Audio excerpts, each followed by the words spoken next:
Jirra jirtu hordoftoota Masiyaarsiitu bakka jirteetti nageenya waaqayyo isiniif haa baay'atu. Guyyaa har'aa asaantii Ooroo tuubii irratti piraankii ajaa'ibaa irratti dalaguufan deema jechuudha. Egaa wanti kun osoo dhugaa na mudate yaada akkamiin naaf qooddi kan jedhu kanan isheerraa hubadhu ta'a. Keessattuu warroonni shamarranii ijoollee tokko darbee wanta kana kun nurra gaha jechuudha. Erga nurra gahee booda mooti furmaata maal gochuu qabna kan jedhu kan waliin ilaallu ta'a hanga dhumaatitti na hordofa. La mas kise Maqaa wal harkaa fakkaate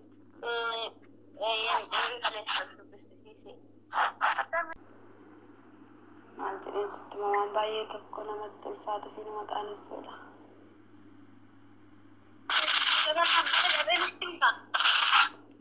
Maanni reessa kan si biraa shuboksaa jiru isa sana namni si bira jira ijoolleen afaan keenya beektu. La metti Uganda bichaadha.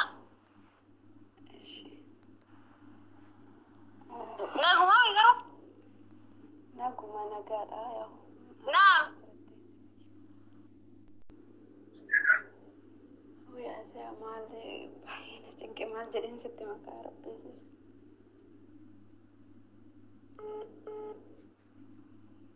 Turkiin keetilee nama sirriidha wanis kan maanafatni si mari'achuu dhufe. Yan mara. Daree. Dhimma wanna cinqeetan ikku akkamittan dubbadha maalirraa hin dubbadha jedheetumanii beektaa wanti tokko mootii osoo namni hin yaadin wanti namarra gahu jiraanna wanta namarraa dhibbu wayye. Network kukkuta maal jette network cufee ture. Eeyyeen atis dubartuma anis kan maafansi mari'achuu dhufe sirriidha yeroo tokko mootii beektaa wanti namarraa jibban namarra yeroo gahutu jiraanna. Saniidhaanas kan na mudate wayinii turkii garuu mudannoo sanii fi wanta oomishan yaaduu osoo hin taane gara ta'e kan baaduudha. Rakkoon akkuma jiru furmaannis jira sii galee. Eeyyeen sirriidhaanis furmaatuman barbaada sirraa argadhaa laata jedheetanii yaa'u namni tokkorra yaada bal'aa qaba waan ta'eef sanumaafan keessa kootti qabadhee dhiphachuurra namatti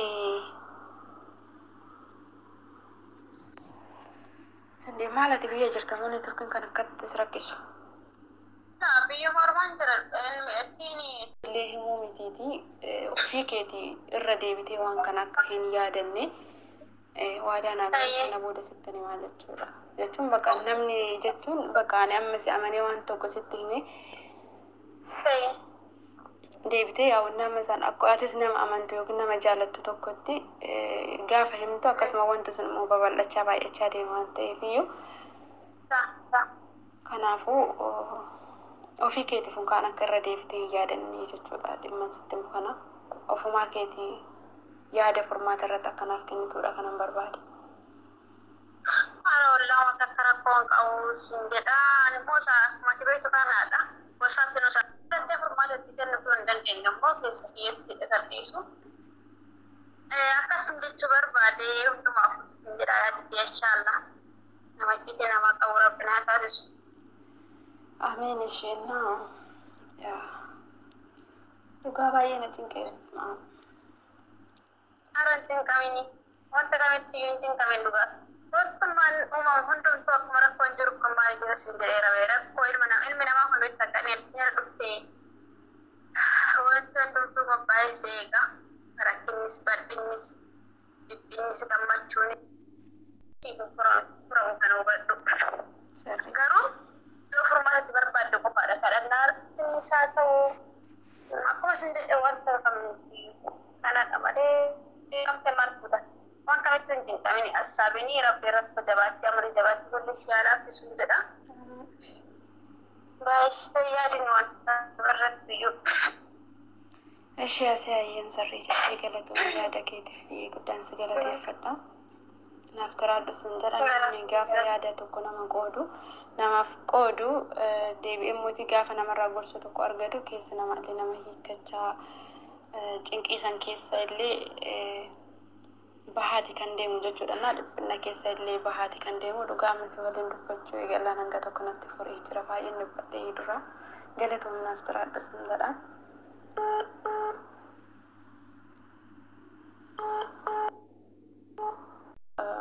mucaa wayitiin wal baree beektaa erga wal baree turree jirra FB irratti jechuudha.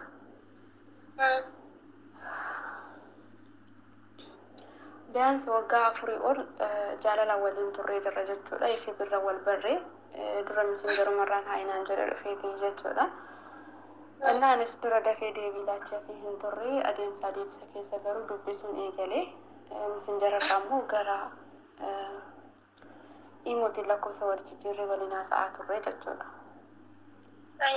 Akka obbolummaatti erga waliin haasa'aa turre gaaffii jaalalaanaa dhiyeesse anis immoo haalli fi amalli isaa erga natti tolee booda adeemsa isaa jechuun jira mitiiree nama yeroo tokko yeroo haasa'u haasaa isaatirraa wantirraa jaalattu jira haalli tasgabbina isaa haalli inni ilaalcha namaaf qabu tokko baay'ee natti tolee jennaan gaaffii inni jaalalaanaaf dhiyeessisan anis ishee jedheen irraa fudhee jechuudha. Nama kana biyaansi qaamanis beeku jedhee gaaffii inni jaalalaanaa dhiyeesse kana diduu hin barbaanne maaliif namni qaaman beekanii osoo hin taane namni tokko namni ilaalcha gaarii qabu gaariidha jennee fudhanna jechuudha. Nama qammasaniin ilaala waan ta'eefna sanumaaf anis ishee jedheeni haala saniin waliin itti fufne jechuudha. Hanga waggaa 4 baay'een isa jaaladha. Jaalalaan kan hin jedhamne isaaf qaba jechuudha. Kanaaf namni adeemsa keessa gaafa waliin haasa'aa yaada wal jijjiiraa waliin deemu jaalala keessa gala jechuudha. Inna haala jireenya keenyaa kan gara fuulduraallee waliin mari'achuun beeka malee kan isaa hin beeku waan ta'eefiyyuu jechuudha. Inna karoora keenya kan gara fuulduraallee walumaan karoorfachaa walumaan yaadaa waliif yaadaa turre hanga har'aa waliin geenya jechuudha. Inna guyyaa wayii maalan ta'e seete bilbila yeroo hundaa of jalaan dhabnu beektaa duraan እና bilbila fuudheen shaaworii galee beektaa shaaworii galee tan girgiddaa wayii hin jira akka kabatii wayiiti girgiddaa kanarratti bilbila hirkiseetanii iskiriinii ofitti galagalchee shaaworii galaa jira jechuudha. Dhaabbadheetan shaaworii yeroo hin galu qaama qullaan jira jala hanga gubbaa hanga jalatti jechuudha.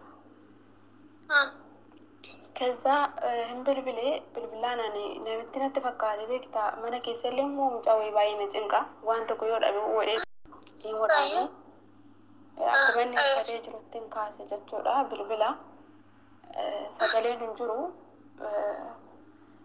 garuu inni na ilaalaa jira.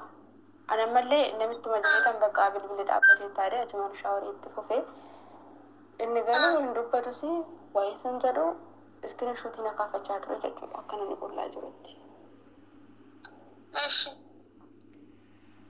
Kaza kana booda turee dhufe jechuudha samuun naa dubbisuu didee anis immoo yuutuub nu beektaa hanga makkabisiisi godhu nama yaadattu jechuudha. Na gurguruu bilbilli koo tabalashee turee naan jedhe ani immoo haala jiru akkuma yeroo kaanii itti mee jechuudha na amanuu didee ati jaalala naaf hin qabdu ati nan jaalattu natti fakkeessita duraan jaalattu akkamitti kaardii guuttee naa bilbiluu dadhabdee waan onlaayinii irraa badee keessa kootiin hin qabdu jaalalumaayyuu naaf hin qabdu tan garraa natti fakkeessaa turte akka ati nan jaalanne amma hin beekan hin jira jechuudha. Innaa baqa kana booda maallaqa na gaafachuu eegalee ani mootii biyya irratti wanta sana booda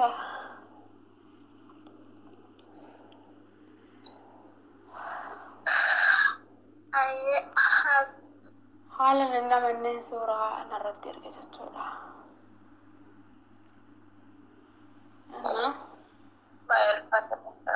Arabsitti nagaamini waan dhahu qoyaani kan shaaworii keessatti silkiin dirqifamee jira. FB'n fayyadama sirriitti FB fayyadama. Amma yaadni isaa yoo ati maallaqa naan ergine yoo ati kana naan goone qullaa kan kee miidiyaa irratti baasaa sin jedhe jechuudha. Eeyyan akkas jechuudha barbaadu. Kanaafuu aga yoo ati maallaqa dhugaa nama kana wanti dhabsiisaa jirta. Biyyoollee biyya keenya inni masi. Ani biyya keenya illee miti jechuudha. Laalaan masasaa gabaabaattee itti maallaqallee ergitee fi maallaqallee ergitee fi isiniin jettee gizeedhaa fi saasan ergitee saasan lakkisuu jechuu danda'a. Gizee hunda garuu maallaqaan isa kadhattee akka inni gadi gochisiisuu hin dandeessu. Wallaahi baay'ee ulfaata ilmi namaa hunda ibsaasuuf naannaa. Innaa baay'ee na cinqe beektaa amma irratti immoo hiriyoonni ana jala jiran adii gaafatee jira durumaayyuu jechuudha. Hiriyoota ana jechuun ijoollee amma fakkeenyaa asaasitti wal beeknu jechuudha. Adii gaafachaa ture. Adii san immoo deebisanii fi jiran isaanis jechuudha. Yuutuuba isaan hordofanii laayikii godhanii fi koomentii barreessanii fi wantoota akkasii akkasiisan jechuudha. Jechuun isaan sirriidha amma beekalaan tokko gaafa barbaree waliin haasa'ee jedhee dhiiraaf dubartiin hundumtuyyuu nama hundarra jira. Garuu immoo kan jijjiiran gara tokkicha malee ilmi namaa hin qayyaramu. Yeroo ammaa kana fa'aa keessattuu baay'ee ulfaata beekna. Kanaafuu immoo biyyataan bara caala qabeessin jechuu barbaadu. Waan dogongorte waan yeroo dura dabarsiisan yaaduu osoo hin taane wanta uume kanatti furmaata gara ta'een barbaade malee sanitti yaaddoo ofillee hin cinqine. Innillee immoo ilma namaati akkuma barbaadu ta'an ijoollee biyya ormaa qabu nama haadha qabu dubartii waa hundi gadiin amansiisitee wanta kana dhugaa siisabuuf ta'uu danda'a malee dhiira biyya ormaa jirtu seemale kan biyya agarsiisu jechuun yookaan isin jedhu keessatti heerumoo yookiin maallaqa si ergaa maal qofaa miti. Itti seerumte heerumus baattu ilmi namaa ati nama taatee fi eegesin kabajini maallaqaan sonsobdeef itti heerumtee fi eenyus hin ta'u beekta.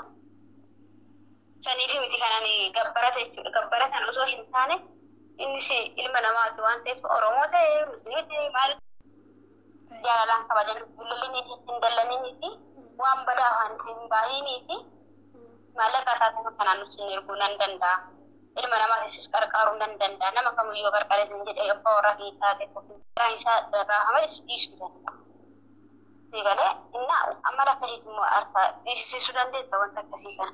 Dibee namoota beektuu dhiiras ta'e dubartis ta'e hiriyoota hin baannellee waan isa dallansiisuuf waan dhiiqii keessa sagalchuu hin jedhin. Akkasitti inni eenyutu osoo hin taane jaalala. Walumaa galatti jaalala kabajan amansiistennaan hin dhiisan maxxansu dhugaa rabbi. Ani garuu jechuun dhiyeessi taatee wanta akkanaa kun narra ga'ee maal jedheetis miti rakkoodhuma kam keessattuu waan uumamu kam irrattu iyyuu dhiirri beekta. Maxxansitiin jetteenna haadha maallaqa fudhattee maxxanstuu dhiisa. Guyyaa birallee akkanumatti inni san barate maallaquma sana yookiin na ergi yookaan maxxansa yookiin na ergi dhimma ishee guutuu kanaas naannessus waqtas osoo hin taane atis dolaan osoo hin taane kabajaadhaan gaafadhu. Dhugaa hin maxxansu dhiisa jechuun barbaadama siyyee wallahi wanta kana hundi qofame. Jalaa kaasee yoo barreeffama kee yookiin sagalee kee dhaggeeffatee deebisee kan ofii jedhu san malee kanan ani jedhuun tasumaayyuun bootaa ittiin qabu jechuudha. Sagalee koo yaa dhaggeeffatu yaa dhiisuun beeku garuu isarratti yaada kennuu osoo hin taane hanga yeroo kanaatitti yeroo siif kennee jira maallaqa naasessee kana hin taane yoo ta'e garuu viidiyoo kana gad lakkisa suuraa kana gad lakkisa jecha jedhudha jechuudha. Tanaan durallee beektaa wayii Yaadaan gaafattee nan dallan mareetti kabajaadhaan gaafattee yaadamaa hubatta simmettee waan dallan waan sin jedhu leewwan waan barbaade sin jedhu maallaqa sin illee barbaada tanan inni jechuun rakkoo takka qabu garuu maallaqa kana suuraa kana akka maxxansinetti gaafi suuraa kana nama maxxansinetti akkas taani allaa aalamin ardaashi dhiisee gaarii yeroo hundumaayyuu maallaqa ergee yookaan maxxansa akkasii yeroo hunda si miidhuu danda'a. Illee yeroo dandeebi'ee beektaa waan biraa sammuun kan keessi miidhama beektaa yeroo inni maxxansitan kanarraa osoo kabajaadhaan gaafattee gaariidha jedhee yaada. Itti aansee garuu taanii keessatti illee yaadi kan yaadni ilmi namaa kun garaagaraa beektaa. Gaafin isaallee kanan siin jedhe ergi baqa kanaan alatti wanti naa barreessu hin jiru jechuudha. Kanan siin jedheen ergitamoo hin ergitu. Hin ergus yoo jettee natti himi. Nan ergas yoo jettee na beeksisu. Fakkeessanii godhamee kan jiru. Viidiyoo suuraa hanga akkasii jallattisa. Naan xiqqoo si waafqa sodaataa deemaa kota waan orjinaala jechuudha. Osoo nama bira qabuudha, ati nama obboleessa qabuudha, obboleettii qabuudha. Akkamitti suuraa kan jallattisa biyyuma san keessa inni bara inni fayyada. Wanti yaaddu kanatti yaada sii galee. Suuraa kan jallattisa biyyuma san keessa jira kan ati bara nama daree qabu warqaa suuraa kan jallattisa siinee isaa qeeqanii warra sanatti akkuma si tokko keessa isaatitti ni yaada sii galee biyya tokko waan ta'eef jechuudha. Garuu biyyi keenya garagara. Walitti dhiyeenya hin qabnu. Osoo biyya tokko ta'e bar namni waliif quuxaa. Sigale amma eessattiin argaa firri shimaatii ishee eessattiin argaa eessattiin ishee beeka ilaalcha akkasii qaba jedhe ilaalcha akkasii waan qabuufidha yommuuti amma deebii kan naaf laachaa hin jirre jechuudha jaalala naaf hin qabne ani kanan irraa hubadhee jechuudha sigale namni tokko bar maallaqaaf akkana jaalatee kan hubadhee jechuudha yaaliin dadhabee haalaati jetteeni amalaan illee qabeen ture garuu inni dhibbaan dhibbatti maallaqaa fi maallaqa qofa barbaada malee jaalala koo hin qabu hanga ammaatu inni kan na waliin ture na jaalatee osoo hin taane sababa narraa barbaada sila nani jaaladhuuf bicha kan na waliin ture malee jaalala kiyya jaalala dhugaan balleessaa hin qabu kanaaf maallaqa irratti xiyyeeffatee hangana dirqi jedhee maallaqa nama gaafachuu jechuun jaalala osoo hin taane kuni maallaqaaf akkanatti dhiyaatedha jechuudha kanaaf illee mootii tanaan dura wanti akka konan gaafanne jechuudha sa'aatii kana keessatti kuma dhibba dhiisi yani birrii kuma 50 hin qabu jechuudha sa'aatii kanatti birrii kuma dhibba naaf kenni jedha birrii kuma dhibbaa kanaan eessan fidaka eessaa fideetan birrii kuma dhibbaa kana isaa kennuu danda'a osoo jaalala dhugaa namni kun naaf qabaatee dhuguma birriidhaan wal nama daalchisa wanti kun immoo itti wanta birrii kuma dhibbaa namaaf ergi nama jechisiisudha birrii dhibba dhiisiiti birrii illee ta'ee hanga tokko bootaa naaf qaba ture yookiin immoo itti hanga kan hundee garaa natti jabaatu ture jechuudha garuu gara jabinni isaa hangana kan jedhame miti ani duraan hanga ammaatitti hanga isa waliin turu kana amala akkanaa sirraa argeen beeku ilaalcha akkanaa sirraa argeen beeku jechuudha amma guyyaa naaf wanti wanta furmaatan dhabu waan ta'eef wala rakkummaachaa maal akka jennu dhigoo akkasi ani garuu maallaqaan jaalala namaa osoo danda'ame ani jaalalaan yoo dhabullee yeroo baay'ee jaalala sobee amansiisee yaada amansiisee yoo nama saniin feenes fedhus kan itti deemu jechuun jaalala dhiiraa yoo ittiin qaba dhoofna wadhabeenii kanaan akkasiin horitti yookiin immoo akkasiin dhiisisiise jechuu biyyaa miti siigalee dhugaa dubbachuudhaaf haga biyya ormaa dhuftaa namna kan nam baay'ee rabbii dhabeessa. Formaata kana jechuudha du'aa miti saradha dhugaa. Baay'ee turfata rabbi si alaaffisu dhugaa rabbi guyyaan illee hadha jobbaadha aga fedhee amantii kana soo garagara. Rabbiin isallee si haaqa jechuun ofaa beeksisuu isallee jechuudha namni ilmi nama beeka qullaa badhee si baasuu miti eebii keessu si sattara waan ati dubbatte si sattara suursi sattara jechuudha hamaa keetu haasaa keetu gadi hin baasu inni illee qullaan qaamni si qaama kiyya jedhee qaamni si qaama kiyya tokkoleetti kiyya jedhee ofiisa beeksisee si haa sattaru ofiisaa beeksisu dhugaa rabbi sin jedhaa rabbii wayyaa dubballee si haa gootu amurii jabaatte si faalaa kamitti waan si rakkise waan si cinqaa jiru wanti hundumaa rabbi si faalaaffisu jedha obboleetti kiyya dhugaa rakkinni shamarran kennu dhugaan shaaba. Akkuma afaan keetii kana naa godhu kan wanti jedhu jiru waan ta'eef asii akkuma. Akkiidin dhiisa dhugaa jechuun yaadaan qabe amma akkana manaa jedha malee wanta tokko jettanii namni inni illee galattisa dhagaa maallaqa erga dhiistanii silkii kan keebiloo waa teessi dubbisee hamma ta'e wayii guutallee silkillee qayyariitti dawwaliitti amansiisi. Innaa yoo isin illee hayu taate boodota ta'e hinaasaa wajjin. Siifin dabarsamee hiyyaaltakaa ijoollee hedduu bulookii godhee jira. Nama baay'ee jechuudha. Meena daa'imman yaalaka gara kee kanaan jechuudha. Garuu gorsa keetiif dhugaa guddaa galatoomii baay'ee tokko na taasifamsiiste jechuudha. Innaa nama yaada bal'aa qabdudha guddaan si galateeffadhanaaf jiraadhu. Akkuma afaan keetii kanallee naaf haa godhu yeroo baay'ee namni maallaqa irratti gaafa xiyyeeffate namaaf ilaalcha hin qabu. Yeroo ammaa kana keessatti immoo namni nama caalaa maallaqa caalchisee jira waan ta'eef maallaqaadha kan namallee nama ajjeechisiisaa jiru waan ta'eef kanaaf immoo ani gadi lakkisu jedheetu hin amanu jechuudha. Ati garuu gadi lakkisu jetta ani gadi lakkisa. Kanaaf keessi kiyya baay'ee shakkee jira jechuudha. Namni yeroo ammaa kanatti obboleettiin obboleessa yaadaa hin jirtu qabu osoo ta'e hanga tokko waliif yaada jechuudha. Inni akkuma har'a anaan FB'n wal baree na dubbisee kan hundoon waliin ture kana namoota biroollee kan inni akkan akkuma kiyya kana waliin dubbisee waliin ture jiraachuu mala waan ta'eef jechuudha. Anatu isaaf takkitti yookiin isa qofan jaaladha jedhee keessa kootti of amansiise malee inni 10 jaalachuu mala jechuudha. Kanaafiyyuu namni mootii gaafa maallaqa irratti xiyyeeffate ilaalcha isaa maallaquma san ta'a yookiin immoo waanuma san ta'a malee namaaf ilaalcha gaariin qaba jedhee hin yaadu jechuudha. Na isallee mootii kan jiru keessa isaati. Adda maallaqa naa ergite kuma dhibbaa miti miliyoona kan ta'e gaaf miliyoonni sun qabata maallaqni himee fi duniyaan eenyudha hedduu mataan dhufallee dhufatee saganaa maati. Gaaf miliyoonni sun dhumatallee deebisee gallachiisa maallaqa naa erguu sun jedhu. Dhugaa maallaqa hadda ergee miti ni gallachisuu biseetti jiratu xiyyeeffatu. Maallaqa nama siisootiin maallaqaan horgisiisan jedhe maallaqaan barsiiste maallaqaan dhifeenitee fidhiisuu danda'a maallaqni nama see dedeebiitu maallaqaan lakkisamuu na argita sin jedhe yoo danda'ame gorsi malee gorsitee yaada amansiisa malee maallaqaa deeman dhiisne inni jechuudha waa dubbachuudha taani allah waalam dhugaa wanta akkasilee na mudatee si irrallee kadhannaa dhuma kee irratti taasisu waan hunda irratti wantuma hundattuu jechuudha rabbiin nurratti rakkisee rakkinna keessa rabbi daabaatu. Rakkinni kam keessa yeesuma kana baasuu keetti nama buusullee hin hasaabin inshaallah. Yeroo keetillee gubee jira baay'ee tokko sirraanna. Amma qalanna jedhee cinqatiin sunuyyuu. Si waliin haasofnaan. Innaan hojii qabdamoo fixxee akka? Amma salaa ta'ee hadhi jimmaadha waan ta'eef. Firaankii taatee jirta. Laa ilaaha illallah.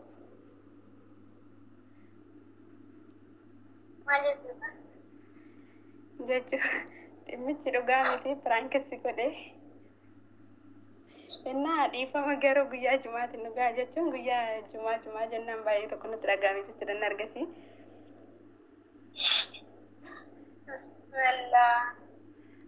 Kuy baay'ee rafadhe dhugaa. Innaa mee asumaani waan akkamiti garuu itti yaadataman dhufe garuu ani jechuudha. Si'i miti asii anuyyuu yeroon jalqaba sitti immoo dhugaa rabbii dubbachuudhaaf mataan na dhukkube jechuudha. Maaliif seenaa akkanaa seenaa dhugaa waan an beekuuf jechuun bakka baay'ee tokko jechuudha. Waggaa lamaan dura maal jedhu maaliifuyyuu nam tokko gara kattinatti san keessa yeroo saniif jiraate wanti darbeera miti. Amma rakkina keessatti rakkina sitti baaqasura baay'ee rifadhe gara dhugamatti laa illaa waan hin jedhuuf kan dubbadhu duratti rabbi wanta akkanallee sitti fidini shamarran kennuun dura yoo rabbi haa ta'u. Hundaafuu galatoomi. Narratti hojjetti dhugaatti ajaa'ibaatti. Galatoomi atillee guddaa galatoomi yaada bal'aallee naaf qooddee jirta. Innaa baay'ee mee maaltu sitti dhagahame manatti wanta sitti dhagahame jalqaba irraa hanga ammaatitti? Maaliin jedha yaa walla dhugaa baay'ee rifadhu beektaa jechuun.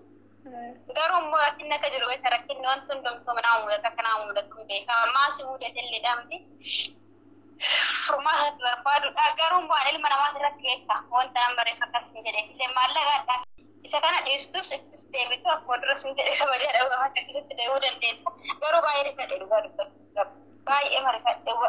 Jechi koo si amansiisee garuu? Jechi koo si amansiisee? Jechi koo maali? Si amansiisee jira jechi kiyya? Annaa fi bakka jechuun duraan waa waliin sobdeen beeku. Duraan sobdeen beeku illee bakka shaawurii keessa sirkee as garagalchaan immoo maal jedhee adabuma sirra qabu bakka isin amma dhugaa baasteratti akkuma jedhan qalbii shabara deekaan bakka irraa jedhani. Nuwaatis tun jedha wanta dubbatte immoo waan soban ta'inii jedha namoota duratti argaa jirra mul'ataa jira. Baga rabbiis baasee akkasumas hin taasisin dhugaa rabbii inshaallah. Gabaadhus hin jedhama siyyee fayida inshaallah. Eshi anillee asirratti kanan jechuu barbaadu fi akkasumallee hordoftoota kootiif kan dabarsuu barbaadu jechuudha. Asirratti piraankii kanan hojjechuu barbaade fi akkuma piraankii hojjedhee garuu dhaamsa shamarran keenya dabarsuu qabna jedhee waan ani yaadeef jechuudha. Anillee waan akkanaa kana dhibbatti waan an arguu fi nama tokko lama irratti osoo hin taane qaama ofii ijoollee shamarranii jaalala keessa gaafa galanii nama sanii erganii gaafa wal dhabdeen isaan lamaan gidduutti mudatu garuu namni sun kanaan sodaachisee nama kanarratti yookiin immoo maallaqallee ittiin gaafata jechuudha. Kanaaf iyyuu hanga fe'e namni yoo wal jaalate qaama ofii qullaa baasanii walii erguun hin barbaachisu jedheen yaadaan akka yaada kiyyaatti jechuudha. Na jaalalli akkuma jiru jibbi jira waan ta'eef kanarraa jaalala har'a keessa jirru kana qofa laaluu osoo hin taane boru maaltu nu mudata boru maaltu dhufa wal dhabuu mallaalaata jennee yaaduu qabna jechuudha. Adillam nama jaalalaan wal jaalatu mitiiti namni walirraa ilmoo qabuyyuu gargar baha jechuudha. Gaafa gargar bahanii wanta duraan waliif ta'an sanii deebi'anii yeroo itti wal arrabsantu jira jechuudha. Sa'aatiin ammaa kun immoo sa'aatiin keenya sa'aatii baay'ee badaadha jechuudha. Namni nama caalaa maallaqa irratti xiyyeeffatee jira jechuudha. Maallaqaaf namni kan bootaa laatu malee namaaf miti jechuudha. Maallaqa yeroo ammaa kan nama ajjeechisiisaa jiru, lubbuu namaa kan dabarsaa jiru maallaqa jechuudha.